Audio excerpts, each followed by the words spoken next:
直接把杭景真和江家园的绣作拿来给朕看。是皇上，呈上来。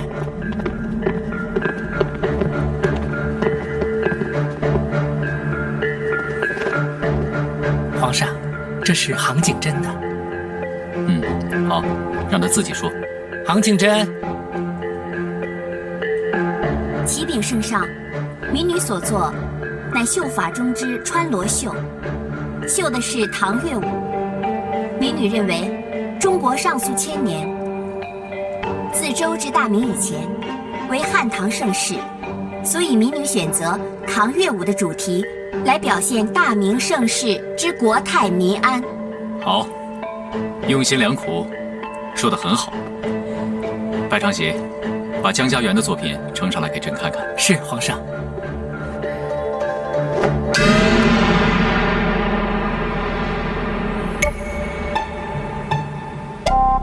皇上，这是江家园的。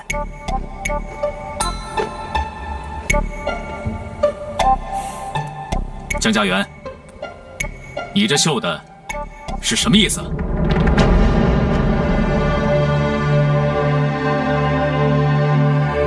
江家园，你胆子实在是太大了，恃宠而骄。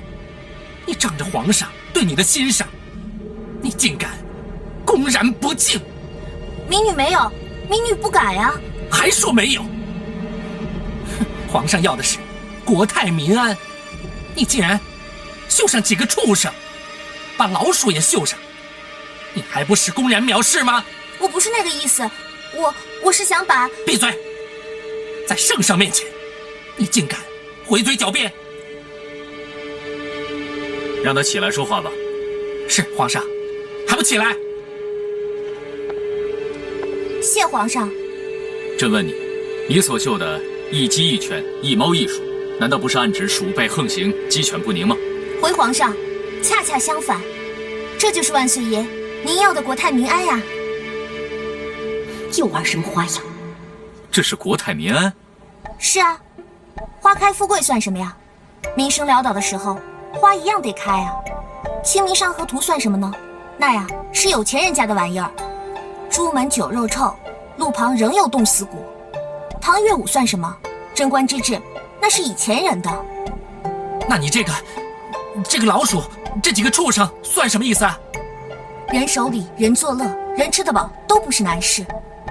民女认为，真正的太平盛世，国泰民安，那得舒服到畜生都祥和了，鸡犬交好，饱足到天敌如猫鼠都亲如一家。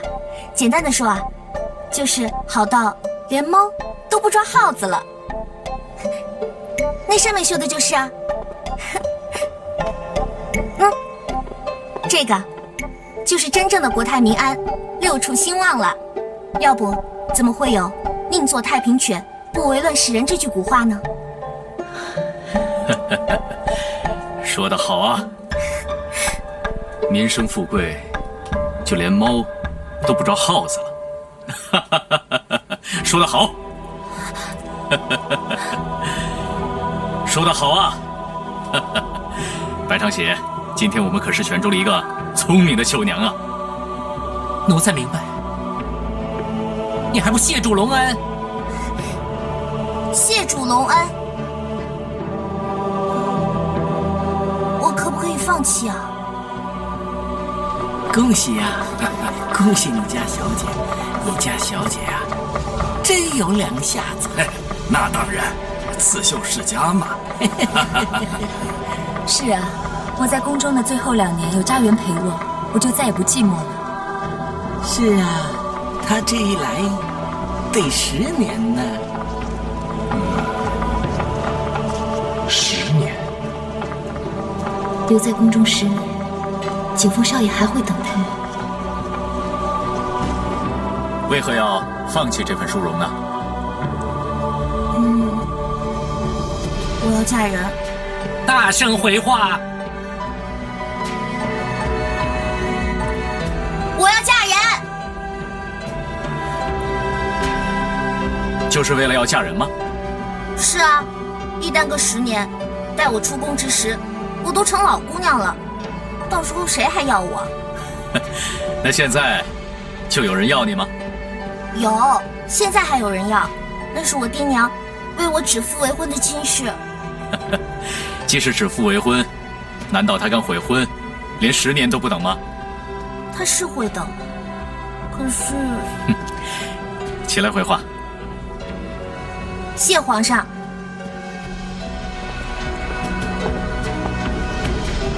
估计啊，他是会等，可是我等不及了，我想早点嫁给他。有这么恨嫁的女孩子吗？姑娘家的也不知道害臊。我不害臊，我就想早点嫁给他，请皇上成全。好，成全你，成全你。来，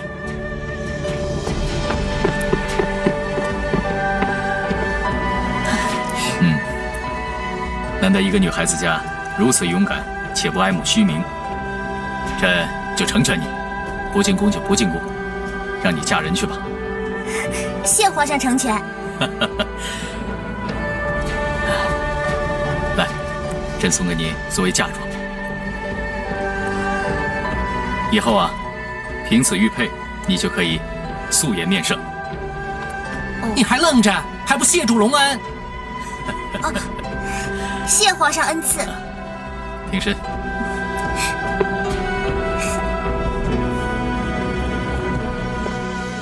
哎呦，哎呦，我的小祖宗，小祖宗，这是皇上赏赐的东西，你怎么能如此轻慢啊？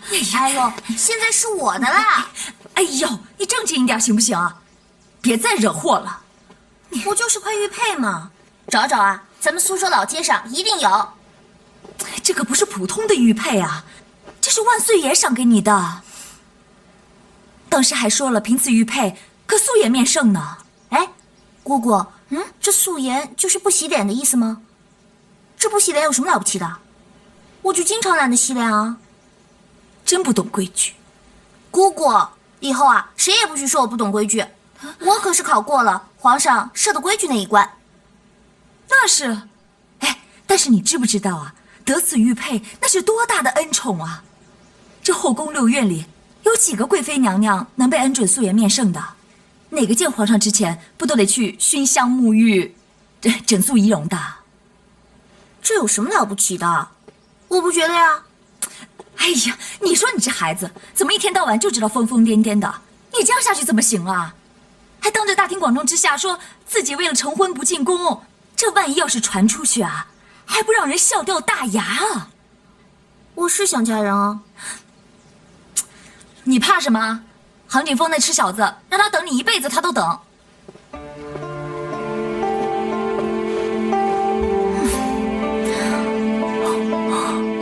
我怕我会变。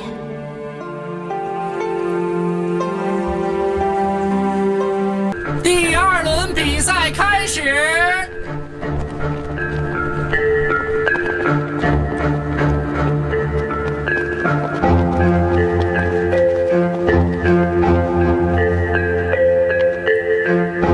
大家听好题目：规矩。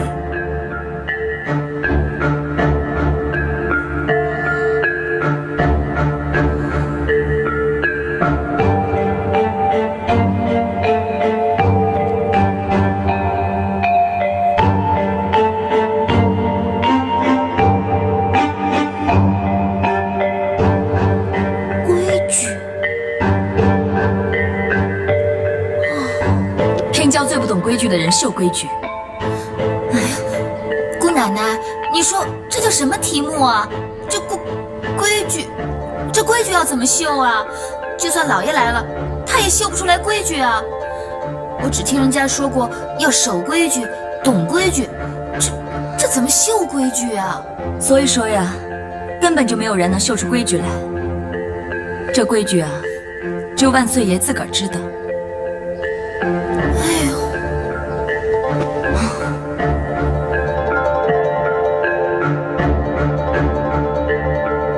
什么嘛，不考花鸟鱼虫，考规矩。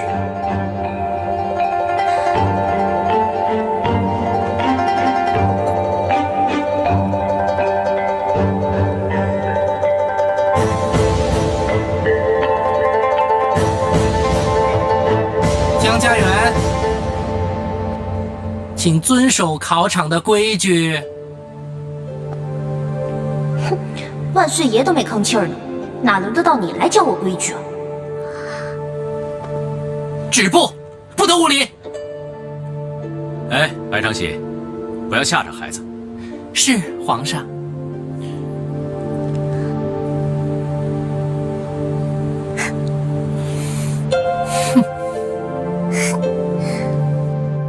规矩啊，这次皇上出的题也太难了。是，你说这要是花二鸟啊，规矩谁知道啊？也罢，竟出这种考题，输了也不丢人。你怎么就认为家园一定会输啊？嗨，这第一关让他过了，那是蒙的。我说这回他肯定不能过。我说不丢人，那是因为他出的是这种考题。哎，人家也不知道，小姐根本连针都不会拿。反正我相信他一定能过关的。哎呦，哼，小兄弟啊，看看，你说这种话都心虚。哎呀，明天就可以回家了。老东乡，看看还有什么好吃的啊，给我弄点。明天我就回去了。啊，行行，我给你备去，我这就给你备去啊，你等着啊。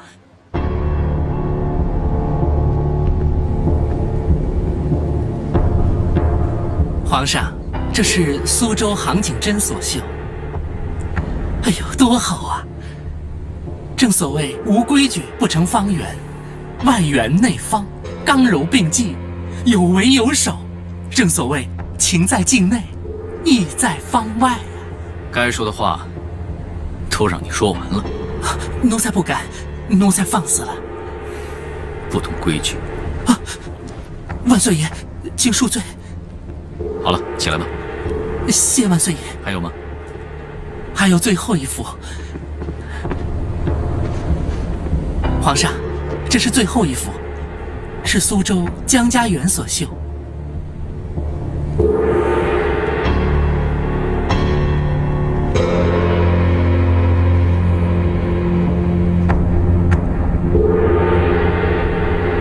江家园，民女在。你这是什么意思？让你绣规矩，你为何绣字呢？回皇上，民女啊，本想绣皇上圣像，但恐大不敬诋毁龙颜，于是绣字。那何以绣皇上二字呢？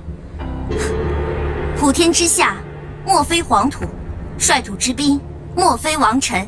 民女以为啊，这规矩是人立的，但朗朗乾坤，谁人能立规矩呢？唯圣人耳。又天下圣贤之人，为谁所用？为皇帝耳。圣主贤君如万岁爷，以身为本，立下典范，德行如草上风，风行草偃，臣民幸福。这样便是可以流传千古的规矩。好，就说你说的好。皇上说的就是规矩。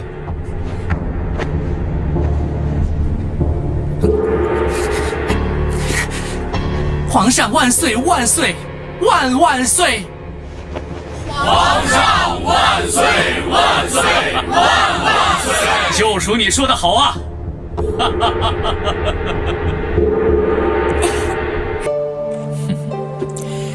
江家姑娘果然是兰心蕙质。来，你看看这两个字，字体工整，气势恢宏，而又言简意赅，完全表达了规矩的含义。怎么，你不以为然吗？奴才不敢。别说不敢，让你说你就说。是皇上。奴才认为，这江家园的确是机灵聪明，善解人意，但刺绣得论真下功夫啊！哈，据奴才所知，论真下功夫，在这些绣娘里面，当属杭景真呐。杭家姑娘杭景真，她自小就在苏州绣室里崭露头角。她谱不离眼，针不离手，朕心里有数。这个刺绣自然是要见真功夫的，所以朕并没有把杭景真淘汰。他那圆中带方的解释规矩，也属佳作。明天就看看他们交上来的成绩，谁能入选绣娘，明日自当见分晓。皇上英明，识人适用，奴才不及呀。再过2年，我也可以告老还乡了。是啊，也该舒舒服服的过几年开心日子了。嗨，也就是粗茶淡饭，咱们呢，可不能跟白公公比呀。他是皇上面前的红人儿，现在呀，在外地置办家产啦。听说啊，连老婆都娶了好几房啦。老婆？嗯，哎，他也能讨老婆吗？这不是作孽糟蹋人吗？哎，买了人家黄花闺女，在家过干瘾，这叫生不如死啊！我们呢，可做不出这种事来。哎，你怎么跑出来了？紫禁城是有宵禁的，你不知道吗？那你们怎么不管宵禁啊？还几个人在这喝小酒？有什么好吃的？哎，回来！我们是男人，知道吗？男人。哼，我看啊，除了你和老江父之外，其他那些……行了行了，我可不想半夜3更的听你在这瞎掰啊！说干嘛来了？哎，别告诉我你是肚子又饿了。子时刚过的时候，御膳房刚给你们送过夜宵。我睡不着。睡不着你就绣啊！皇上不是已经给你们出题目了吗？就是绣不出来，我才睡不着的。哟，你不是挺能干的吗？连过2关，简直就是秀才。还有你绣不出来的？你别以为我听不出你在讽刺我啊！哎呀，算了算了，绣不出来就绣不出来吧，反正你又不是真正会绣的人。再说了，你又没有想过要留下来，绣不出来不正好吗？哎，不一样，想绣和不想绣是2码子事儿。你这人怎么一点荣誉感都没有啊？我现在啊，那可是众望所归、最被看好的呢，总不能让人家知道我是真的不会绣，多丢人啊！国泰民安，怎么绣才能国泰民安呢？哎呀，你就再绣上皇上2字，这皇上万岁，准能国泰民安，一通百通，谁敢反对啊？哎呀，我这都快急死了，你还气我？我说的是真的。不行，一招把式不能耍2遍，万一惹恼了皇上，判我个欺君之罪，我不就完了？是啊。怎么办？哎，你先别着急，哎，咱们坐下来慢慢想啊。国泰民安，国泰民安。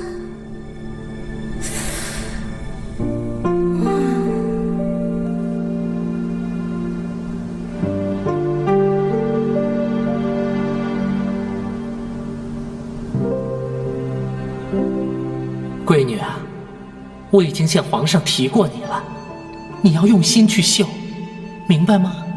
谢谢公公，我明白了，这一次我一定会赢，我一定会赢的。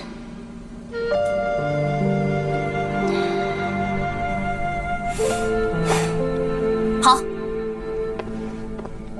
你想到了？我放弃了。啊？放弃了？喂，你的荣誉感呢？你的自尊心呢？你不是众望所归、最被看好的吗？哎呀，我认输行不行啊？让我绣那些俗里俗气的花开富贵歌舞升平，我根本绣不好，我干脆放弃算了。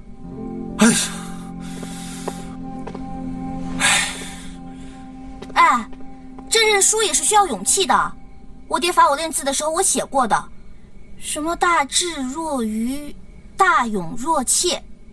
我若怯，我怕了，行不行？这可也是一种大勇呢。我可是很勇敢的。哼。